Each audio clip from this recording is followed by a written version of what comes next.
All right, welcome everybody to Womb Wellness Wednesday. We are going live every Wednesday at 8 p.m. Central Standard Time. I am one of your hosts, Abena Edu. I am a certified doula, a trainer, an author, the author of The Dark Womb Redemption, which is a holistic guide to womb wellness for Black women. And I also have a complimentary, um, well, not a complimentary, but a workbook that goes with the holistic guide. So today we have a special guest on, and before we introduce our guest, we want to introduce our co-host, Sister Shonda.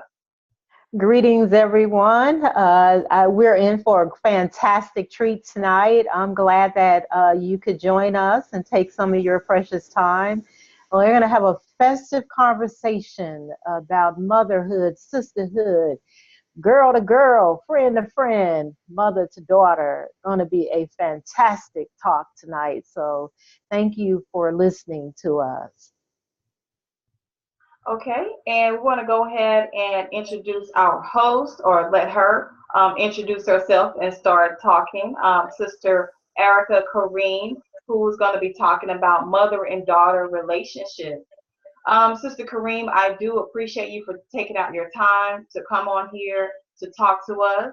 And I do see, I see you on Facebook, and I see that you're really big on promoting family and mother-daughter relationships. So could you first tell us, who you are, where you from, how did you grow up?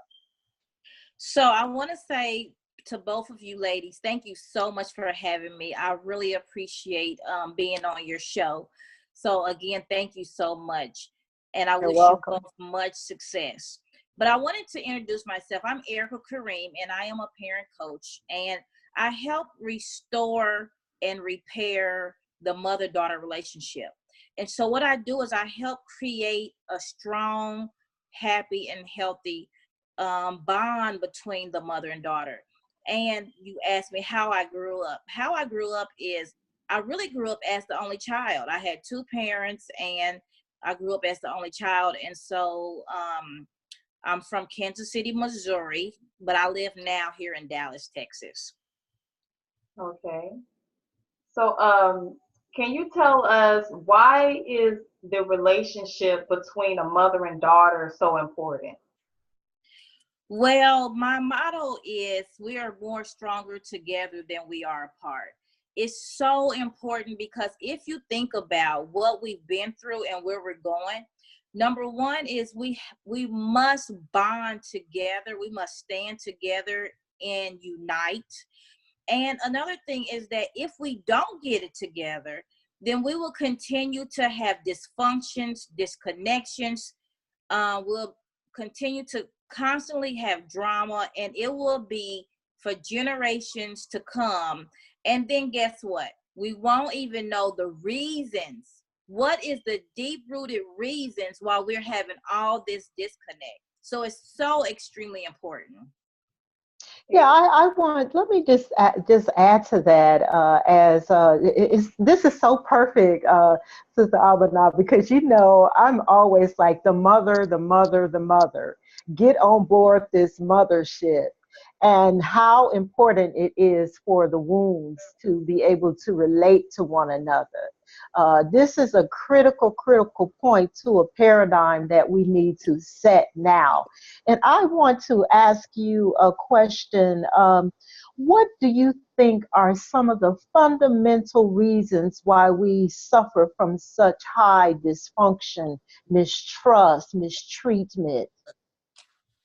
Well, if you take it all the way back to the Willie Lynch letter, that's where it originated from, where they were putting us to against each other.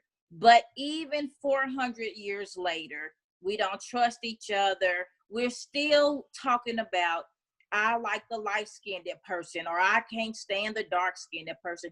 I mean, it is really embedded in us. And if we are not intentional about getting out of that mindset that we're all human, we're all people.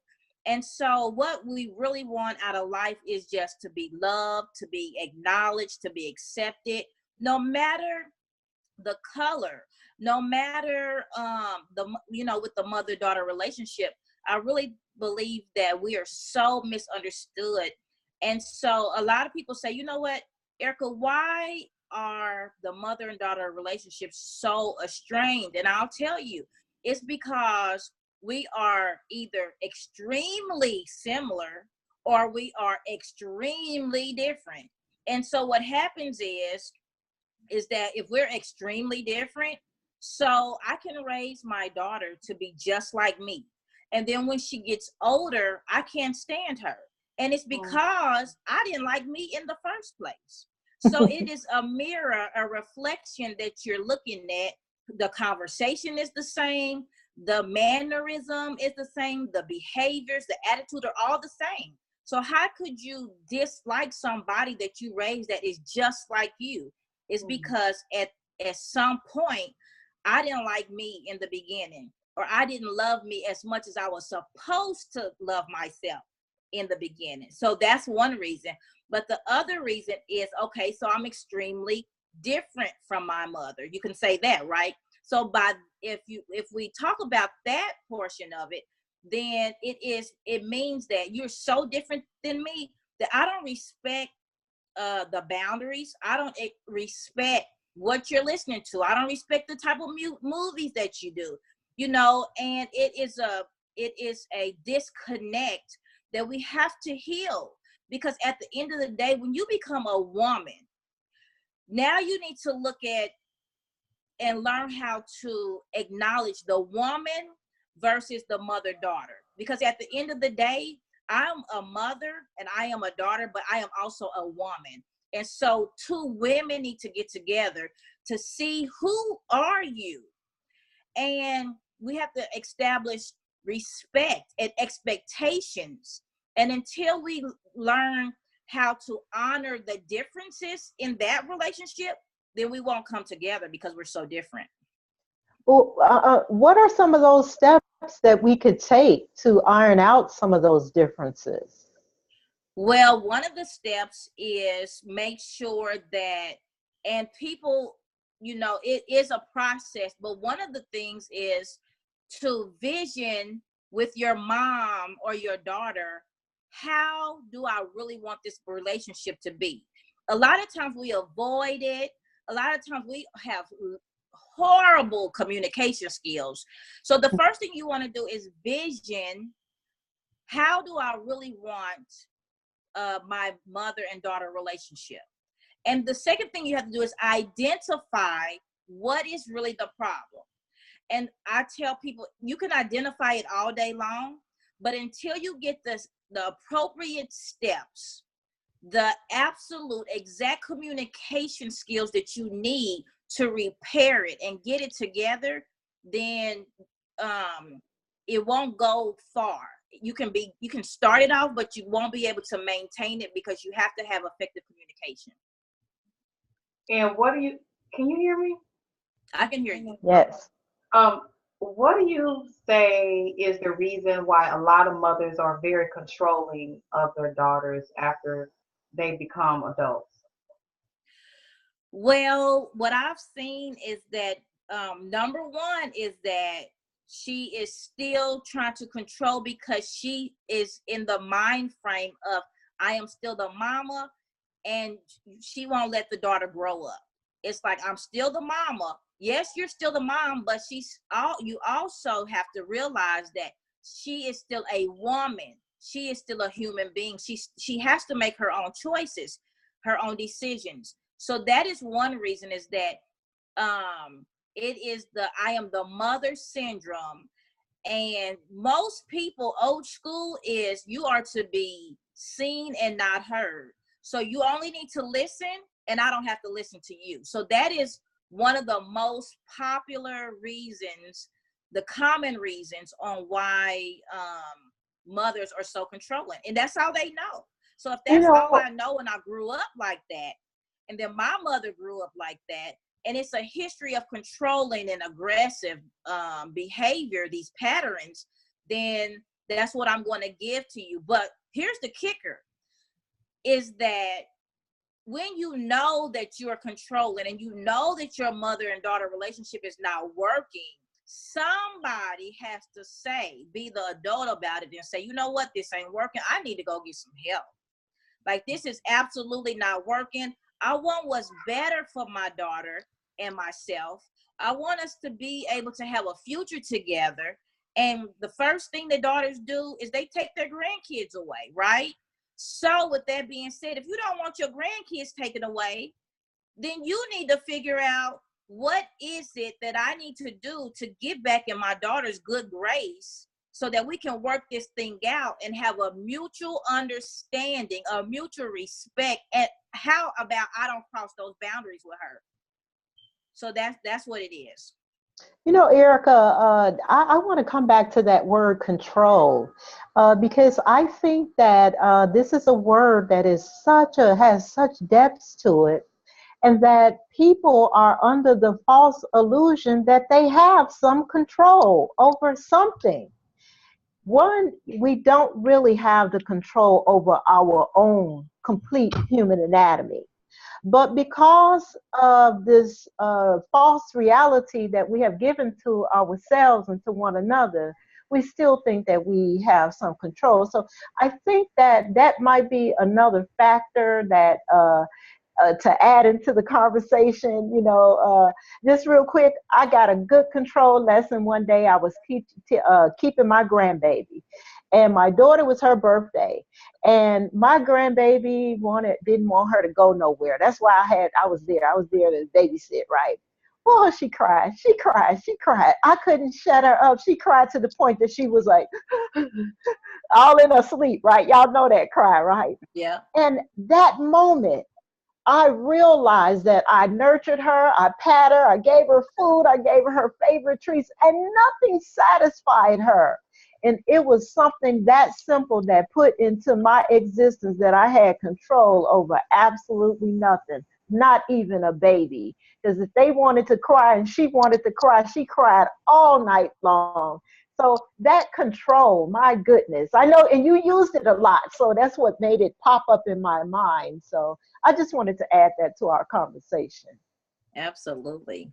And a lot of women say that their mother, it's like their mother is jealous of them. Um, like, where is that a jealous of youth, of that, that their youth is gone? Like, where does that come from when it seems like a lot of women, adult women, say that it seems as though their mother has some type of jealousy towards them, their own daughter? Well, when I first got into this profession, I was even shocked myself to realize that mothers become jealous of their daughters. And so here is the thing, is that you're right. It's because they're so, you know, most mothers, we put our all in all into our daughters or our children, period. So it can be a couple of things. Like you said, the youthfulness. It can also be the success, the friendships. So if I put my all in all into my children and they grow up and they are flying, they're getting new friends, they're just going meeting new people, they're networking, and then I'm at home, I'm alone. I didn't make a life for myself. I don't know nobody. You see what I'm saying? But then you got this daughter that is out there crushing it. She's out there and she's bold and she is bodacious and she's doing her thing. Well, the mom can get jealous because she wished that was her. She see how amazing her daughter is, how extraordinary her daughter is, and she just wished that was her. So as far as being the jealous type, I'm thinking, and again, from my experience, they don't really mean any harm. And that word jealous is just thrown around so loosely. But I really think that in some cases, moms just have not made a life for themselves. And they see how their daughters or their kids are expanding, excelling, elevating, and then she's just stuck.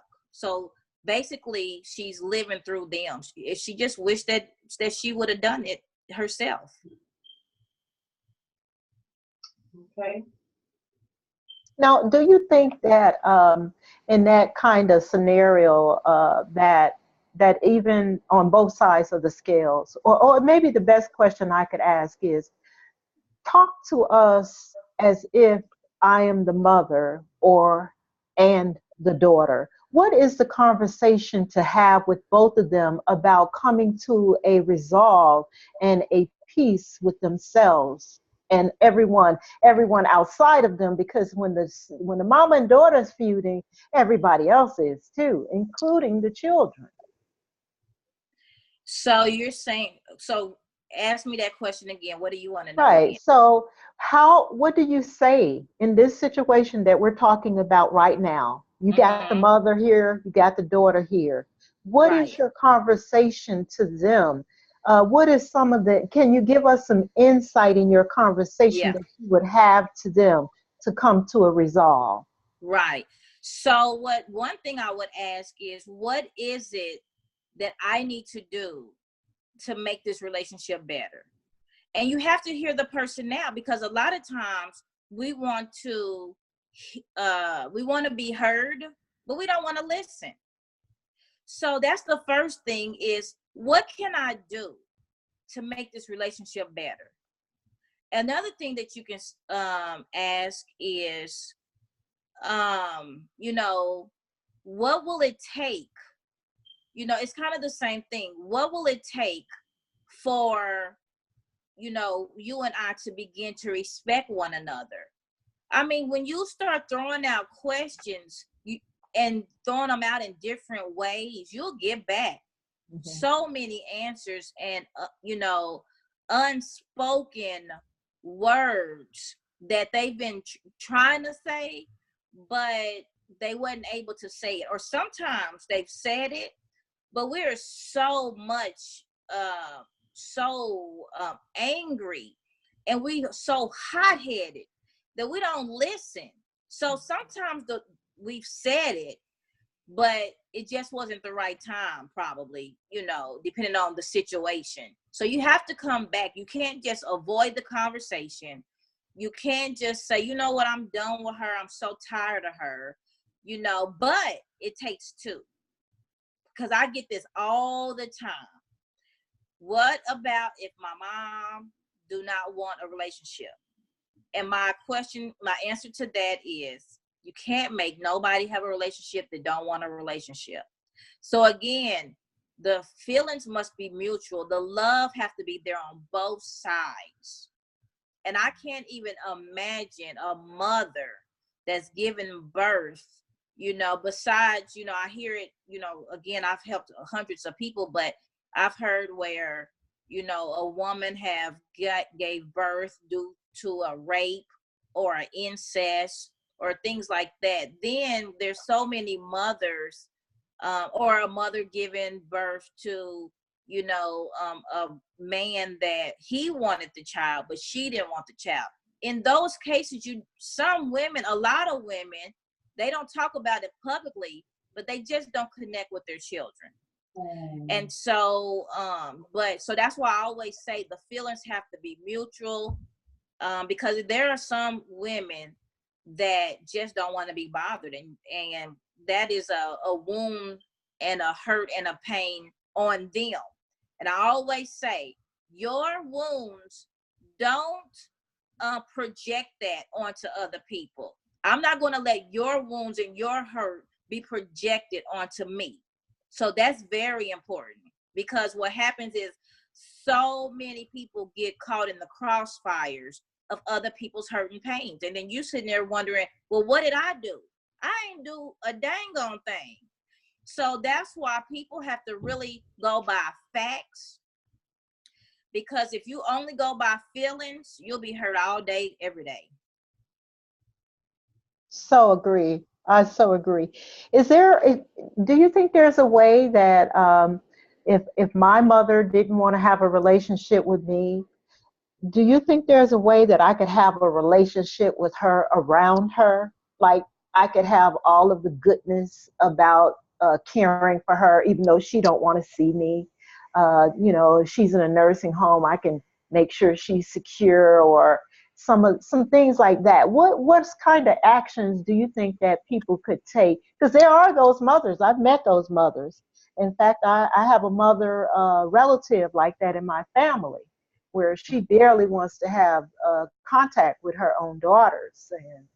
And so, and they try to do some things around her, but that's why I'm asking this question. So if there's some things I could take to the table to them to help them in their relationship.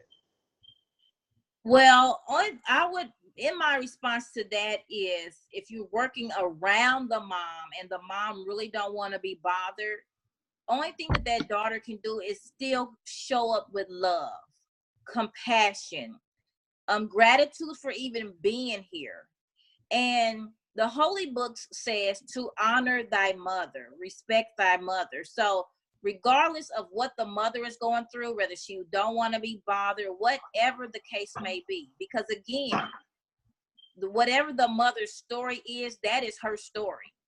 It doesn't really have anything to do with the daughter's most cases. It's the mother is hurt. The mother have not gotten over whatever has happened in the past, whatever that is.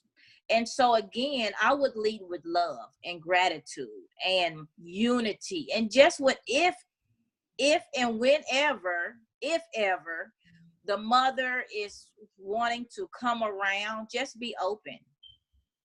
That's all you can do, is honor people's wishes. Honor her wishes. And if she say don't come around, honor what she say. And that's the only thing that we can do in life, is honor other people's feelings. Well, I want to ask a question about grandparents. I'm not at that stage yet. And I want to know, why is it that when we were younger, our parents were a lot more on that discipline thing, more aggressive, but with the grandchildren, when the parents, their children, try to basically emulate the same thing that the parents did, the grandparents do not want you to discipline your own children. And that can be a struggle too when dealing with your mother. It's like your mother basically the grandmother spoil the children. And I've always been interested in, why is it that the mother is so nice to the grandchildren, but she was not nice to her own children. And people have told me that I just will never understand until I become a grandparent. And I just want to know, why is it that, is it because you become more patient when you get older, or it seems like they love the grandchildren more than the children? Not to say that, I don't believe that, but it's just the way that they treat the grandchildren. It's like, oh, they can't do anything wrong. Well, my answer to that, and because I am a grandmother of two, I totally understand it. So what happens is that, it goes back to, what is that? Spare the rod, raise the child, and they'll, what I'm trying to say. It goes back to, I am the mother. I need to raise you up the way you're supposed to be. Mm-hmm. Now, sometimes we raised our children and we went overboard. Mm-hmm. So now it's like, now that I'll have grandchildren, I realize the rights I done, the wrongs I've done, the wisdom is there, the age is there, the patience is there. And it's like, you don't have to do that. And when I was raised in, if I'm having a conversation with one of my children, I can say, because they say, you didn't do me like that when we were younger. And, so I totally get it. It's because I was raising you. And in the beginning, I didn't know what I didn't know. Or how about I raised you according to how I was raised, which probably wasn't right. It probably was aggressive. It probably was controlling. It probably was over the top. And you don't have to do that to your children. Like, it's not even, you don't even take all that. But we don't know that until we do our own trial and error. So I think it's more of, in most cases, not to spoil the child, because I don't believe in spoiling the children. I really believe in consequences. But in some cases, we don't have to go overboard like we did with our own children. Sister Shonda, do you Oh know the yes, I actually I agree with everything Sis has said, and also there's once you become a grandmother, you have a certain kind of about yourself. You That's don't right. want to be sweating with no damn grandbabies whooping their asses. Right, because you did that with your own. Girl, I did that already. Sit But your you ass all, down. You know. but as grandparents, you do not have to deal with the effects of you letting things slide and maybe Well, giving them candy. I don't know if yeah, no, this is true. This is the true, devil's but a we deal. You know, but we effect. realized that we did sweat the small stuff in the end. And I think that's what Erica is saying, is that we already sweated that with you. Okay, we said for you not to eat all that candy, and you ate it anyway. So, and it still was consequences. So, these children have been turned on to candy. Our common sense start kicking in. They gonna get this candy one way or another. So I might as well get them candy I need them to have, and they can do what I want them to do. But you know what? It becomes fun. We start looking at things from a whole different perspective. But for me, I'm still pretty stern on a lot of things. That's what I was going And to say. I still get down on my grandchildren because I don't think that my parenting will ever stop. I think because you get the title of grand, which is a hell of a word by itself, that you are not only still responsible for children's children, but you're still responsible for carrying out the mission of a civilized family. You're still Yes. responsible for taking out the mission to prepare for their futures, the future of the grandchildren. So none of that leaves. That's how I look at it. Me Why am too. I doing this right now? Girl, Erica, me and you, we could go somewhere, be sitting on the beach and having a lot of good times. But what we're doing now, we're growing our nation. We're That's right. growing our name. So for me, that's more important than, not parenting. I think it's still so much more parenting to do.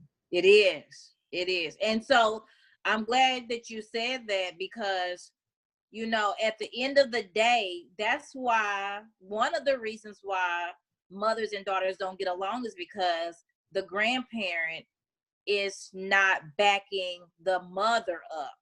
Like, there is something really called "it takes a village to raise children." And so there's boundaries. And if my daughter says, "Mama, don't give them that much candy," I'm going to honor what she said. Now, I might sneak a little extra piece in there just to bond Good. with my grandbaby. So, But I'm going to stop, because I know that Yes, she's serious, and I know it's not really good for him anyway. You know what I'm saying? exactly. So Yes, you cannot have a cancer in your village. You just cannot. You have to yeah. make sure that everybody is wholesome, everybody's on the same page, and be okay with cutting down. Maybe not cutting off. A lot of people cut off, but at least limit that cancer that is in your village. Like, it's so important, because just like Sister Shonda said, is that we have to make sure that we're still raising kids. These are our namesakes. You know what I'm saying? Oh And yeah. parenting never ends, even when you're the grandparent. I want to ask you a question.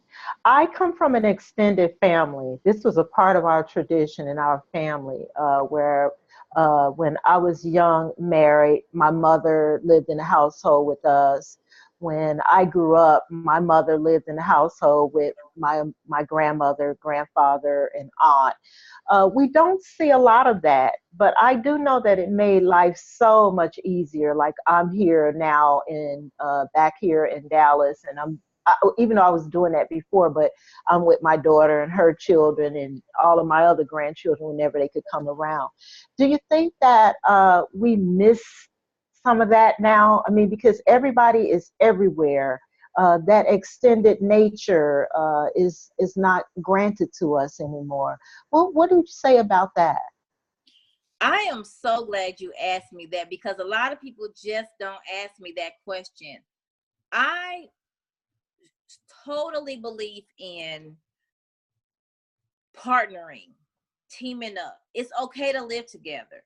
Again, the reason why we don't do it in the African American community is because somebody has to be the queen bee.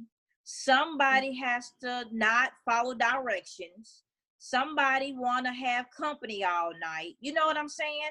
And people are not well rounded. People want to do what the heck they want to do. Mhm.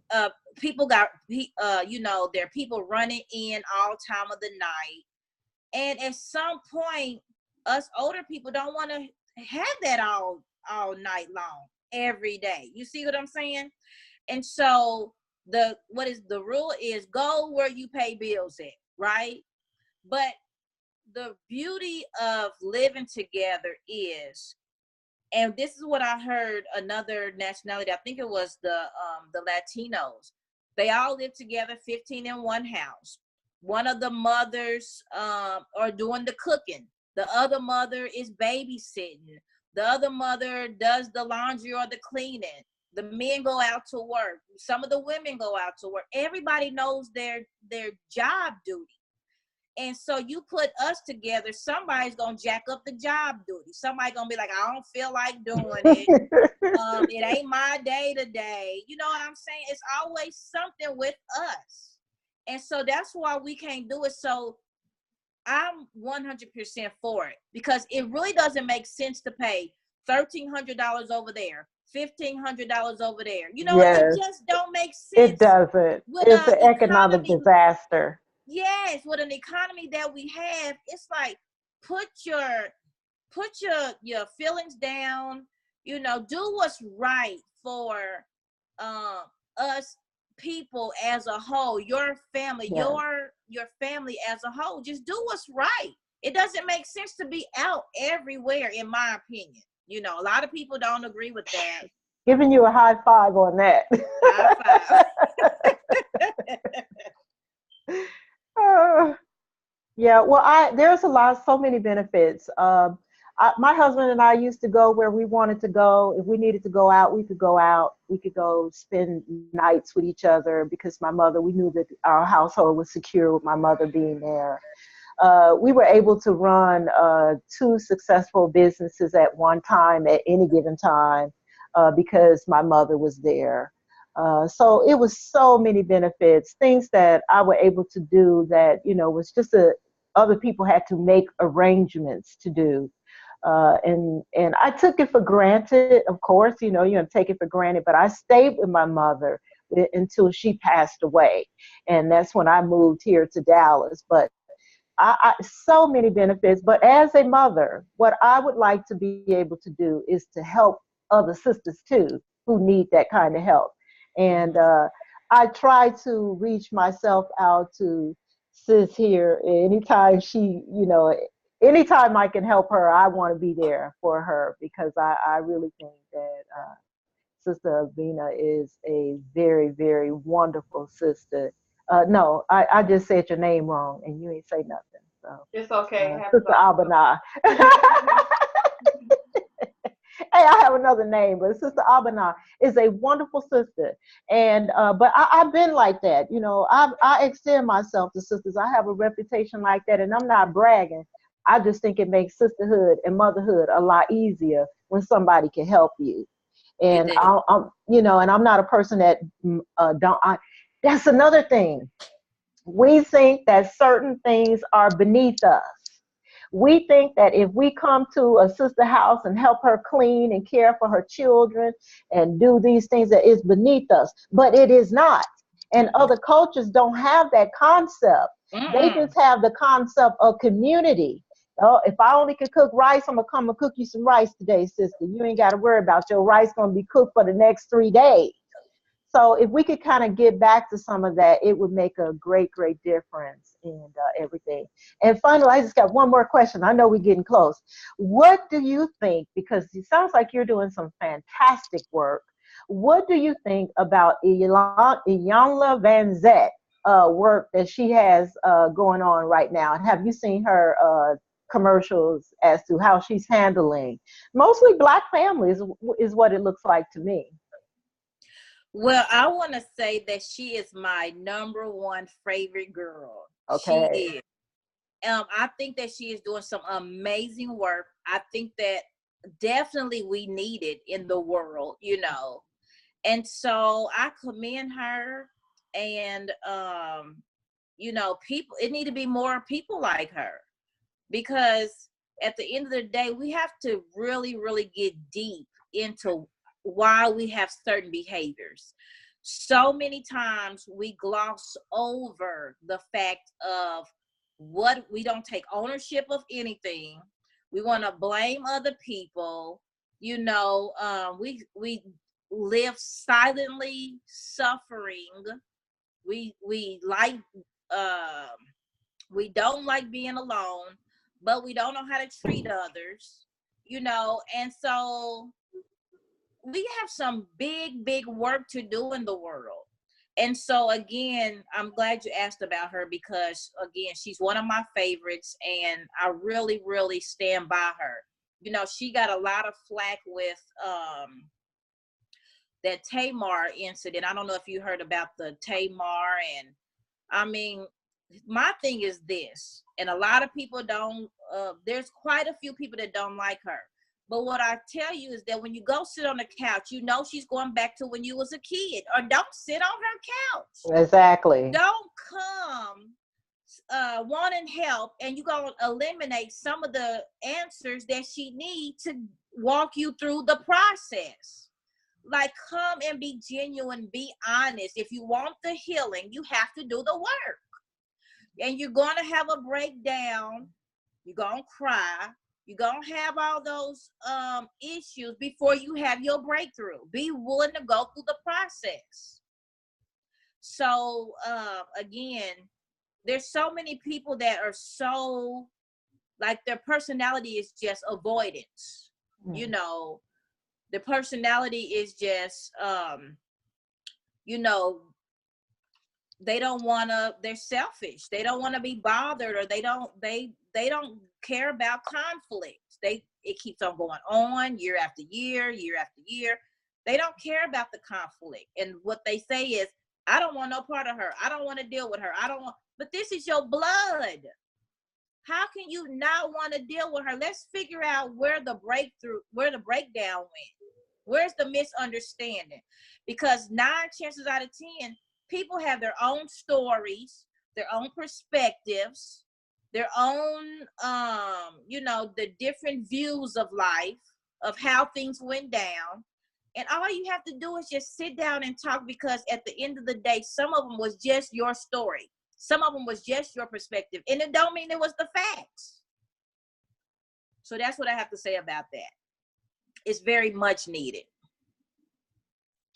Well, that was so great. Just, I mean, just really, really a lot of good information that we have shared. I know that this will really help a lot of mother and daughter relationships, because it actually has answered a few of my questions that I've had about mother and daughter relationships. I have a couple of announcements before we end, and I want Sister Karriem to have the last words. And after me, Sister Shonda, I want you to talk about. I did want to give you a compliment too about what you were saying. I do appreciate you for stepping in, and with you it's like, I tell you, I wish I had a mom like you, but it's like you're in that mommy auntie sister stage, but You are a really a great blessing, you know. And it's hard for me to ask for help. So, you know, I had asked the sister to go ahead and come over when my children were sick, and she came over and helped me. And I was like, oh my gosh, this was just amazing. You know, it was just such a great help. But when we don't have, you know, our mother to come in to step in for whatever reason, whether it's distance or, you know, whatever differences you may have, to have somebody else who's not even, you know, your blood relative to come in to step in and you know, fill those shoes as much as possible. You know, nobody can ever be your mother, but it's a bonus. It's more than a blessing. It's like it's an answer to your call, answer to your prayers. So I do want to thank you, you know, for just, you know, being that mother, auntie, sister type of person to come in and step in and help out, because after I had my last child, he was like, you know, I just want to help you. I just want to help you. I just want to come over and help you. And I never asked, you know, back, we went to Chicago, but I never asked. But it wasn't like I didn't think about, oh, I wish she was here so I could call her. But to just, it's just such a blessing. Like you really are a blessing to come in and to help and do that. And I don't really know anybody who's not your blood relative who will come in and do stuff like that. So before I finish that, I do want to let everybody know that I will be in Houston on February 15th from 5 to 10 p.m. doing yoni steams, and that comes with a free waist bead. So if you are in the Houston area, Houston has been asking me to come and do this. So we are going to come and give the ladies what they want, and we do have people who are RSVPing. Space is limited, so make sure you go ahead and get your ticket on the website craftswoman.com to get your yoni steam. And it's a great thing to do with your daughter, you know. And even if you have abandonment issues or different issues that you have with your mother, when you do the yoni steam, it's something so magical that happens, because sometimes it's the first time that women are addressing issues with their womb. So even mother and daughters are welcome. Even you know, a 9-year-old, even if she hasn't started her cycle, it's okay. In other cultures, young girls do the vaginal steam, which is, you know, now trendy calling. It's called the yoni steam, but it's a vaginal steam treatment. Also, the doula training, my doula online training will start March 4th, and I've also added the advanced doula training classes too, because a lot of people, after they finish other programs, they still feel like they're not equipped to actually work as a doula. So if you are already a doula and you need some advanced training, you can sign up for that. Just text 214-659-1724. And remember, I have my audio classes on my website for the safe, quick, and easy childbirth. Don't birth without a doula. Doula consultations right now are only $19. So even if you don't want a physical person with you for whatever reason, it's good to get that advice. And everybody who I talk to, I always help them. They're always like, oh, I'm so glad that I talked to you, even if they don't choose me for their doula. I also have a referral service too. If you're looking for a doula, if you don't want me, I have other doulas that I can refer you to. It's a free service. So make sure that you all get on my email list too. Go to my website, craftswoman.com, craftswombman.com. Go to contact and give me your email address so that I can tell you about the different specials that I don't even tell about on social media. So don't birth without a doula. Please remember that. Don't birth without a doula. Okay, Sister Shonda, do you have any Well, yes, I do. I want to say to you, thank you, my sister, and thank you for letting me come in and do what I think I was brought here to do, and that is to raise up mothers. So I say to all mothers, rise to mothers. We must help each other. We must bring in sisters with the idea that we are making a new nation of females. So I'm delighted that this has been a very, very festive conversation. You could come back and visit us again, Aerica, anytime. This was a great conversation. So much more dimensions to this conversation. We only have scratched the scratch. as you all already know, you know that we are in turmoil because if you look at the nature of what's happening in this society, then you know that the female needs work. So we appreciate you, Erica.